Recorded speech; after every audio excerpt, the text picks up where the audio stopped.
দিনত ইমান ধুনীয়া ৰ'দ দিলে কিন্তু মোৰ কাপোৰখিনি ধুবলৈ এলাহ লাগিলে সেইকাৰণে ধুবলৈ লৈছোঁ মই এই কাপোৰখিনি ৰাতি আৰু ধুই মেলি বাৰু ল'লোঁ এয়া পিছদিনা ৰাতিপুৱা হয়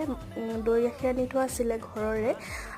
মোৰ নিজৰ ঘৰৰ পৰা নহয় দেই বেলেগৰ পৰাহে অনা আৰু সেইকাৰণে এয়া মুড়ি জলপানকে খাবলৈ বুলি লৈছোঁ তাৰপাছত এয়া খাই মেলি ল'লোঁ আৰু দুপৰীয়া সময়ত ভাবিলোঁ যে আজিও ভাত নাখাওঁ সেইকাৰণে ৰাতিৰে অলপ মাংস আছিলে আৰু ৰুটিকে বনাই ল'লোঁ আৰু তাৰপিছত গধূলি সময়ত গ'লোঁ জুডিঅ'লৈ বুলি মোৰ বাৰু বৰ বিশেষ কিনিবলগীয়া নাই তথাপিও এয়া দেখিছে নহয় খুব ধুনীয়া ধুনীয়া ক্লাটচাৰবিলাক আছিলে আৰু লগতে চেণ্ডেলছবিলাক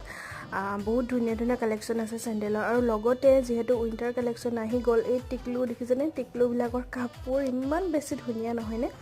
আৰু তাৰপাছত এই ড্ৰেছবিলাক যে মোক খুব বেছি ভাল লাগিছিলে আৰু ভাবিছোঁ যে নেক্সট বাৰ গ'লে মই এটা আনিমেই বাৰু তেন্তে আজিলৈ আহিছোঁ বাই